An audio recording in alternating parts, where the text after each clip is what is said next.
Yes, hello. Good morning. Good morning. Good morning, Jávea. Good morning, Xabia. It's where we at the moment in this beautiful sunny place, the most sunniest place on earth. No, I have no idea, but I'm having a good time. I'm here joined by Maria. Thanks for joining and coming out It's a pleasure. on a Thursday morning. Um, Thanks to the powers of Instagram, we got connected because I was here with my family, and you're like, "Hey, I'm also here. Let's meet up and have a conversation." So now, if you look at the background, the Mediterranean Sea, it's too cold, I think, for a dip. Almost too cold. Maybe not for a Dutch person. So it's too cold for me. Maria takes a swim every day. It's okay. And we're on this beautiful boardwalk here. We got our coffees to go, and we're happy to start this conversation today for another new episode of Good Place, the channel for everything we talk about life and the place you live in. And yeah, Maria has an interesting story. She's Spanish. I mean, she doesn't sound Spanish, but she's Spanish. And yeah, we're here to talk about where she is at in life and where she lives.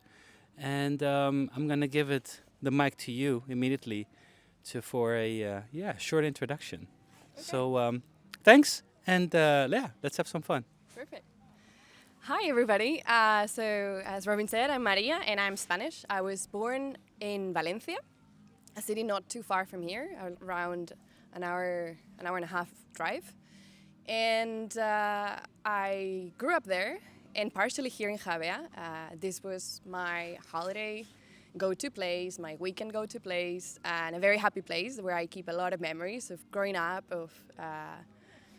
and recently I've got the opportunity to spend a bit more time here. It is a bit of like a retreat away from the city, from the noise, especially around this time of the year, and it's a very special place for me. And yeah, I'm very happy to share this conversation with Robin. Right now, after doing a bunch of different things, I'm studying to become a diplomat for the Spanish government, which entails a lot of studying, and that's why I'm finding quiet places that allow me to concentrate and to use a lot of my time to focus and study to get to my goal, which is currently that one. And after that, hopefully, if I make it, I'll have a job that takes me around the world, and that's something that really interests me, and that's something that I think connects me to Robin in ways, because I'm very curious about the world and about cities and about how people live in places and how they relate to them. So I'm going to pass it over. Well, thanks. I mean, I have not been around the world yet, but who knows what life is gonna bring. Um, that's exciting. This almost sounds like a job interview for for the governmental recruitment I wish it was like that. department. So I'm happy I could take you out of your books then. Yeah. Of- Yeah, actually, I'm just yeah. desperate to get out and talk to people. That's all it is. The bookworm is studying hard Yeah. in such a beautiful place. So I'm happy we took this opportunity to get you out of your out of your room and in the wide world on the streets, because we talked about this as well. That means if you get hired, you will have to leave this place and move to Madrid. Yeah. After you pass the exam, which is impossible almost, but I'm trying, and I hope I'll Fingers crossed. think this is my year. We'll see. Then you move to Madrid, and you continue some training there, and then Madrid is gonna become my home base. And I'll probably spend 3, 4, 5 years there after I pass the exam, and then you get posted to places, and in between those places you can come back to Spain and then live in Madrid for 1, 2, 3 years. So it's this constant moving around, but you can always come back, at least temporarily. And that's something, we'll talk about it later maybe, but I love Spain. I think it's a wonderful country. I think it's objectively a good place, if there is such thing. Objectively. Objectively. Yeah. which there is not such thing. But if there were to be such thing, I think Spain would be one of those places. But my favorite thing about Spain is coming back to it. Okay. And with this job, if I ever make it, that will allow me to come back often and have this feeling of, oh wow, I had forgotten how wonderful this place is, but also I can compare it with so many other places that will be wonderful in their own way. Nice. So it's actually, you already know that Spain is a great place to come back to every time you are away. Because family, because of, I don't know, boyfriend, because of, what are the factors that you really appreciate when coming back to them? It's a number of things. Or the familiarity? One or thing is something? the fact that the place where you're born and the place where you grow up is generally the place where your family is, not always, but generally, where your network of friends, childhood friends, or at least the first friends that are sometimes not the most special necessarily, but there is a special connections around it. There's also the weather. It's undeniable. After living in cold places as a Spaniard or as a Mediterranean person, you realize how undervalued this is when you live here or when you grew up here and you don't know what's out there. It can get really cold out there. And the lifestyle. I think there's something in Spain that makes it really easy to enjoy life. Like we have this enjoying life philosophy ingrained in our brains, and that's something that I think is very important, and maybe in other places is forgotten sometimes due to work culture or cities that are not meant for people, or I don't know, different circumstances. So in general, those things make Spain always like a good place to come back, and it's definitely a good place to stay. I'm just too curious about all the places. Yeah. I mean, that you see that as work. You don't see that as, well, it's a lifestyle, of course, in some ways, right? Live to travel, but you know your home base is already here. Yes and no. Like I think I will retire in Spain, and like so many other people do.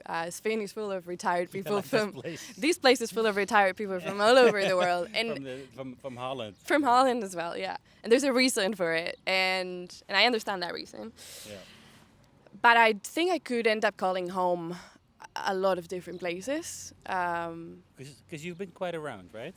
I've lived in a few different places, not so many. I lived in the Netherlands for a couple years. Yeah. I lived in Germany for a year, and I've lived in Thailand for 6 months. That's basically it. And pretty different places. And all of them were home to me, at least momentaneously, and are places that I also want to come back to, because there is always something you leave behind. Friends, memories, feelings, that feeling of being in a place that is completely different to where you've grown up, and that makes you feel a certain way that you don't feel somewhere else. Yeah. And that uniqueness is special, and every place can be that place, I think. Of course, you're going to be more drawn to a particular type of places or climates or regions, but all in all, I think every place has something special. Yeah. Yeah. And also, that's a fact that I know, is that you have an American boyfriend. Where does he want to live? He definitely doesn't want to live in the US.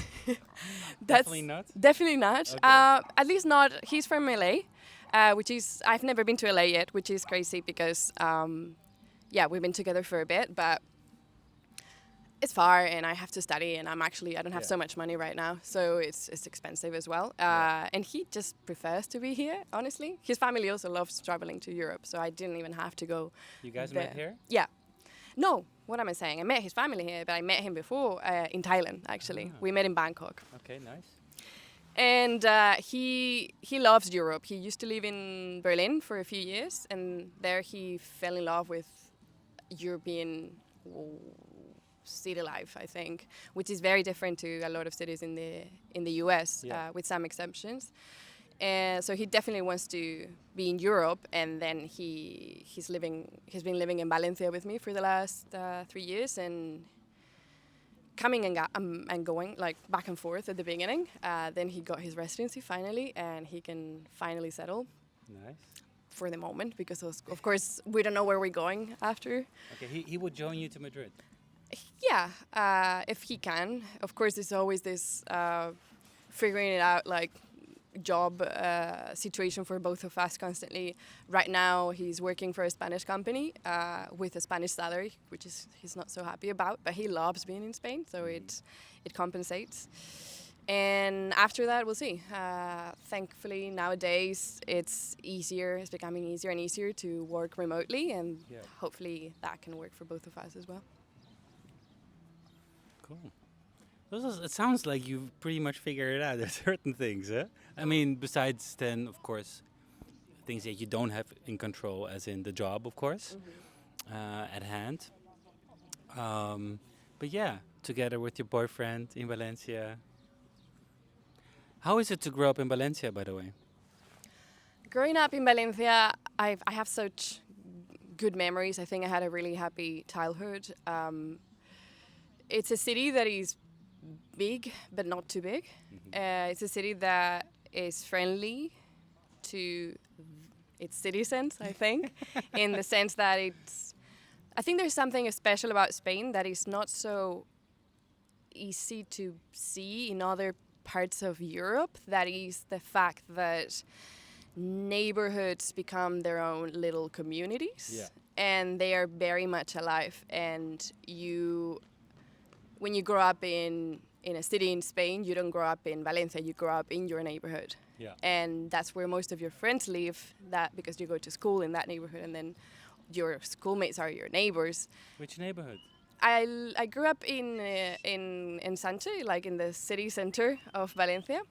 Okay. There's a little dog around, Okay. which is Ruzafa area. Yeah. Okay. Nice. And it's One of my favorites. it's wonderful there. And of course, it's changed so much over the years. It's become more gentrified now, like most cities in ways. But there is something special about growing up in a place where everything is familiar and people know you and you know people. Like that connection, I think, is being lost. And in Spain, we're pretty fond of it, and we try to keep it in the sense that you go to the local cafe and you know the waiter, and the waiter knows you and they know what you want to order.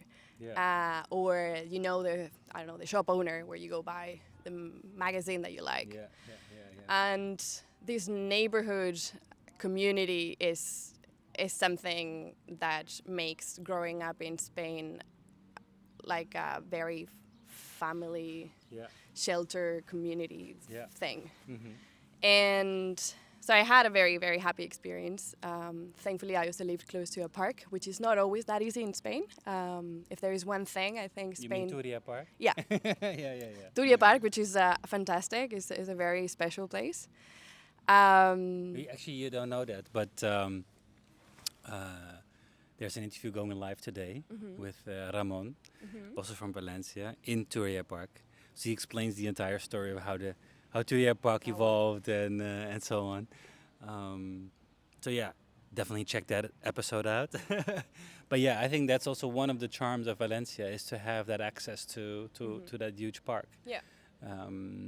I was told as well during pandemic, because of its shape, everybody within, being stuck indoors had spent more time in Turia Park than, so that's all within the access of 1 kilometer instead of being stuck at home all the time. Yeah. So that's amazing. Still, we don't use it enough, I feel. No? I think we don't have a very strong park culture in Spain, like other countries do. Like I feel when I lived in Germany or in the Netherlands, or when I visited friends in England, for example, there is this, you meet up friends and you often go to the park. You chill in the park and you bring a few beers there and you just sit there. You might organize a birthday party in the park. We work out in the park and we go for walks in the park, but we hang out in the bar. And it's a different way of doing it, but I think it'd be nice to spend more time in the park. Drink in the park. Doing it as a social thing, not necessarily drinking, but just hanging out with friends and Yeah. It's something we did during the pandemic, as you were saying, because the bar was closed. So the only place to hang out was the park, and I thought it was rather nice. Yeah. And then we stopped doing it again, at least my group of friends. So yeah, I think that's one difference as well of Spain and other places. And what I'm interested in as well is that because you branch out, right? Your friends, your age group, your generation, do you prefer to stay in Valencia and work and operate, or they all think, okay, let's, spread my wings and leave and come back at a later stage in life? For my group of friends, my core group, most of them, they don't have plans of moving away for the moment. They Which do, is good. which is good as Yeah, well. Yeah, yeah, definitely. I think that's mostly the general case. If you live in a place that you like and you're happy in that place, why would you want to leave? It's actually quite weird, the opposite. But and they're also, I mean, they're open to traveling, and they also they want to spend money and time traveling, but they don't necessarily want to move or have the experience of living abroad. Some of them did through Erasmus, that I think is that little window that every European young person gets to life as an expat, or like this first like preview trial. And you might like it, or you might not, or you might just like it as a thing you do when you're young, once in life, but not necessarily afterwards. So yeah, most of them, they're pretty settled, and they want to stay. Are they mostly young professionals? Yeah, mostly young professionals working in different sectors. Not really like settle with like married and kids and a very stable career. Quite the opposite. It's precarious in general in Spain for young people right now. Nobody really. It is difficult. Yeah, nobody really knows what they're doing. Salaries are a bit low, and things are getting so expensive. So they're just figuring out a way to like do things the way we all are. But also this area where we're in now, it doesn't also help as well. I mean, there are a lot of internationals. Prices are rising. Since you grew up in Jávea, you've also seen this area change a lot. Definitely. I think Jávea, as opposed to Valencia, was always, through my lifetime, I'm not that old, international. Since I was little, coming here on the weekends and in the summers, there was always a lot of tourists and retired old people, Northern Europeans coming here, moving here, seeking the sun. And Valencia was not like that until more recently, as opposed to other big cities in Spain like Madrid or Barcelona that have always been more international and exactly, tourist magnets. But it's also very different. Like the way Valencia has become more international right now is not just tourists, but it's also a lot of expats moving there because it's an easy place to live and it's a bit less intense than Madrid and Barcelona. So if you want to be, if you want to, work remotely and have a base, sometimes it's a good idea. And Jávea is a holiday destination. I mean, it's unavoidably that, but it's also changing in the sense that more and more families and young people are also moving here. And that's something I discovered a few months ago. No, that was 2 years ago already. 2 years ago, I came here with my boyfriend for a few weeks, and we decided to rent out a place in the Old Town and work remotely for a couple weeks. And we were like, we're going to be the only people here. And then we found out there is 4 co-working spaces in the Old Town in Jávea, which is a very small place. And there's a lot of people that have moved here, a lot of Dutch families actually, young families with kids, without kids, that have decided to live here. And so there is that reality as well. It's not just a holiday destination. Yeah. I mean, it's ideal to, I don't know, live a couple months here, live a couple months there, If you can work everywhere, why not? Yeah. But yeah, I've also realized the intense, enormous influx of Dutch, German, English. But I think it's nothing exceptional if you look at all the costas, I think, alongside Spain, right? whether it's Costa Brava, Costa Blanca, Costa del Sol. Yeah. I think it's full of people that actually bought a home here, spent some time here. But it's interesting to see that it's not just the retired people, but also the more young families. 100%, yeah. Yeah. Okay. Interesting, huh? How this evolves. But how do you think then Spanish would respond to it? I mean, yes, it's good. Of course, economically, it's good. But also your own hometown or village is changing, and do they embrace it, you think, or do they also like not really enjoying it? There's a bit of everything. I think Spain is very aware of its nature of like a tourist destination. I think 2023, Spain became the first world tourist destination, surpassing France for the first time. And that means a lot of tourists. And tourism is something that can be dealt with in very different ways. And it can be done right and it can be done wrong. And we've done it wrong for some years, and we've done some things better, something worse. And that is something that is reflected in the cities and how things look, and how busy does it get, and how that affects rent prices, and how and where these people stay, and all this. And I think locals, I think in Spain we've always been very happy and proud about tourists or expats choosing Spain to live. We think it makes us proud. Like we think, it must be a nice place here if they wanna spend time here.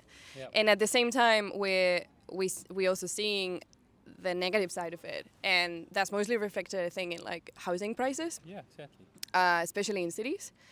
And Valencia was unaware of that problem until very recently. Now it's changed very quickly.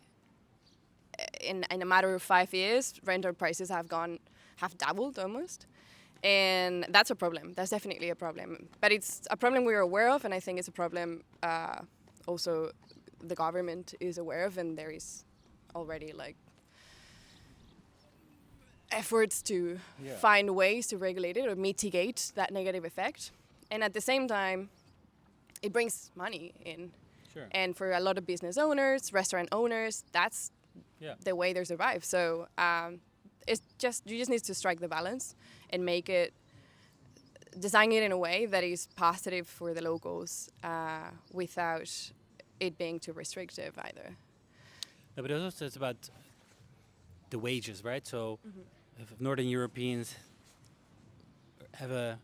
earn more salary-wise, and then the housing prices here are rising, but the wages in Spain remain the same, then it's going to be impossible for a Spanish person to buy or rent something in their own country.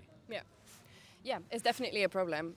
Most of my friends are having that problem. I'm lucky enough that my boyfriend is American, and he until very recently used to work for an American company, so I was in the other side because we were paying, like, for him it wasn't expensive rent, whereas the wages in LA are different. Exactly, as well. They're very different. But it is a problem, and the thing is that there's not much maneuver opportunity in terms of rising the wages here, or at least that's what economists and government say. So there is this clashing realities of we are in the European Union, and of course you have this free movement of people, and that's wonderful, but there is some realities that haven't come together in terms of like salaries and work conditions, and that creates tensions and conflict, and we just need to find a way to make it work for everybody. But it is definitely a problem. Yeah, I agree. Yeah, because I mean, you want to give everybody an equal opportunity, right?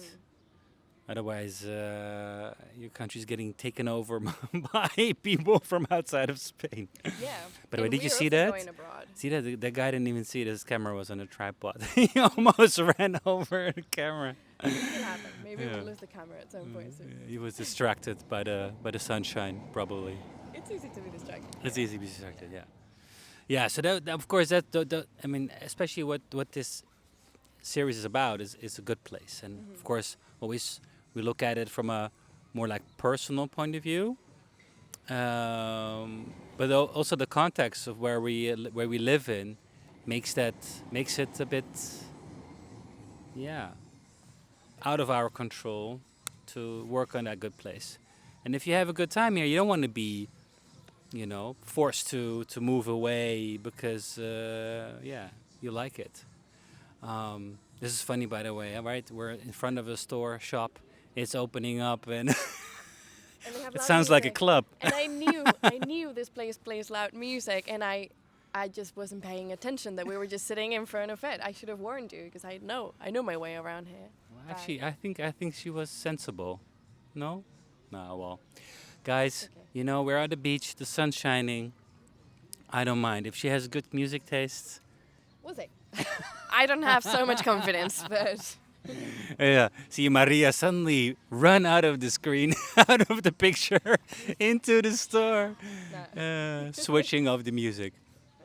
Oh, yeah, I think that's also nice about this series. I mean, you gotta take on the risk. If you record in public, these kind of things happen. yeah, and it's more realistic to just have it like this. As long as you can hear us, and they can definitely hear us because of the microphone, right? Yeah, it's spontaneous. Loud and clear. Yeah. Very good.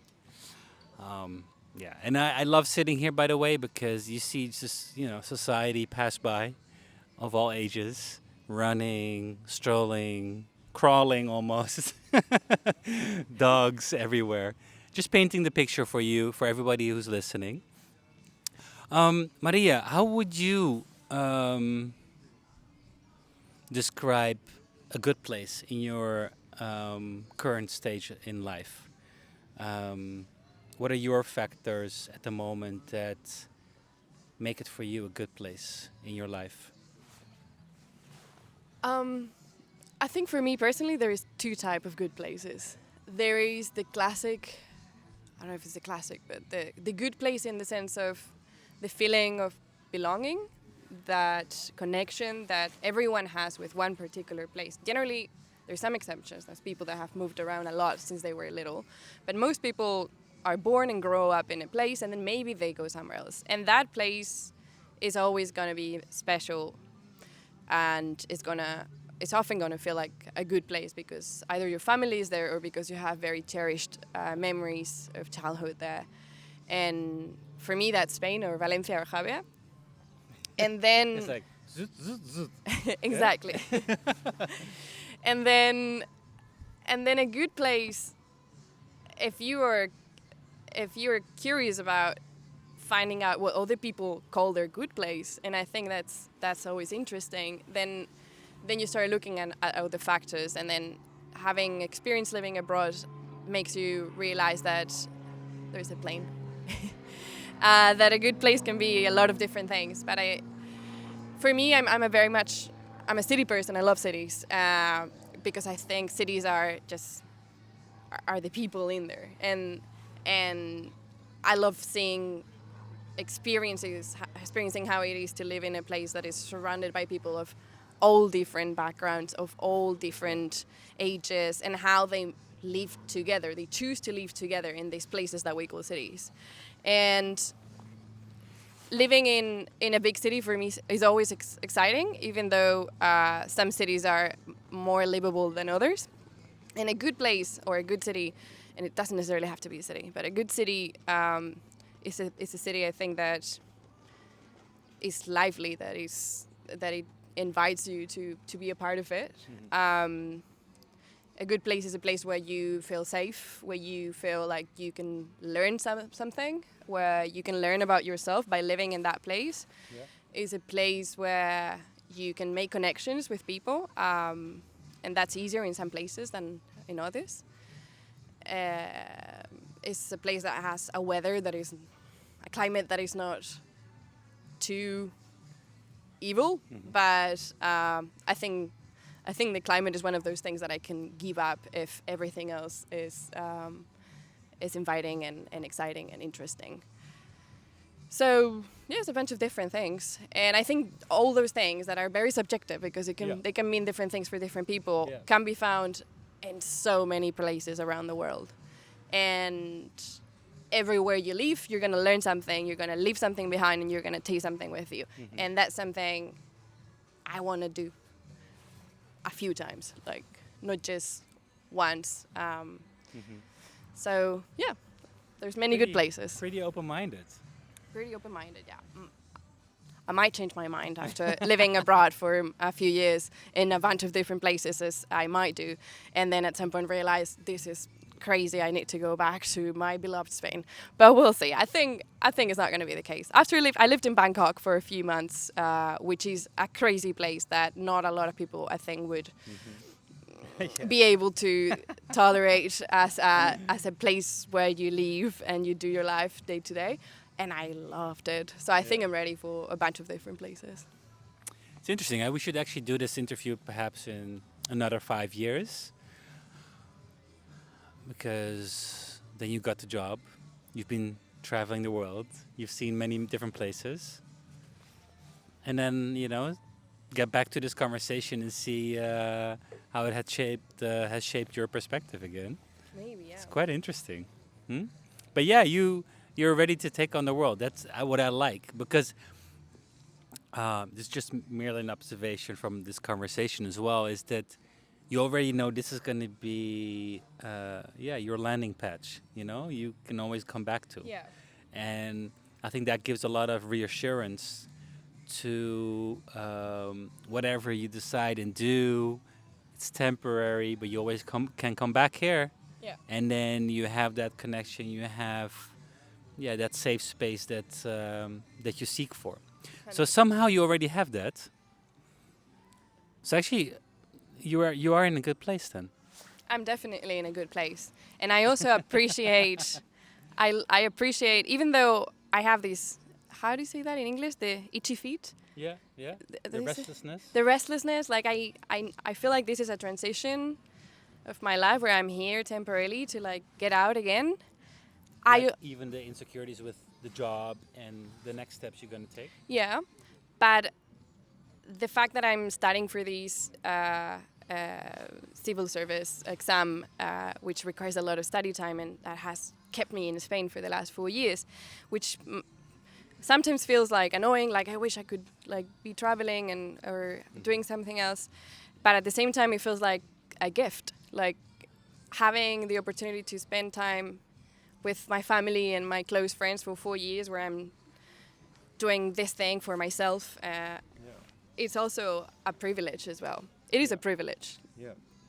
And that thing you said of the safe, the idea of like that warm feeling of I can always come back. It doesn't matter if I fuck up. It doesn't matter if I at some point realize I actually don't love it here.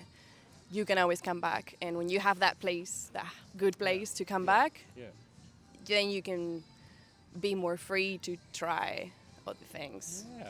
Not everybody has a place to come back, and that's I wanted to something say, else. because it's not. I don't think it's a luxury or something to have, but many people don't have that anymore. Yeah, I mean, you have the extreme situation of refugees, and that reality, I think, is like I think to understand the problem of refugees, it's so important to put yourself in their feet and understand that such a basic thing as it is to be able to come back to that place you call home is not an option anymore. Then you understand the drama. Like it is crazy, and also that leaves you like almost like an orphan in a way in the world where you don't really belong anywhere. Of course, you can always start a new life somewhere else, but it's always there's gonna be something missing. And then for some other people, maybe if you didn't have a happy childhood, or you don't relate the place where you grew up to something positive, then maybe they can also feel that sense of not belonging really anywhere. And that's something that is pretty hard to deal with. Like I'm not in that situation, so I don't really know how it feels, but it must be difficult. Mm-hmm. But you did choose for becoming a civil servant, so knowing that this country is your home and so on, you also feel a strong urge to represent your country? In ways, yeah. I think I've made it clear throughout the interview. I love Spain, so I think I'm going to be a good. I'm going to. Yeah, you can always go to tourism if that doesn't work out. Exactly. No, but I mean, one of the jobs of a diplomat is also promoting the country, Exactly. and that's something I like doing, and I think Yeah. I do it well enough.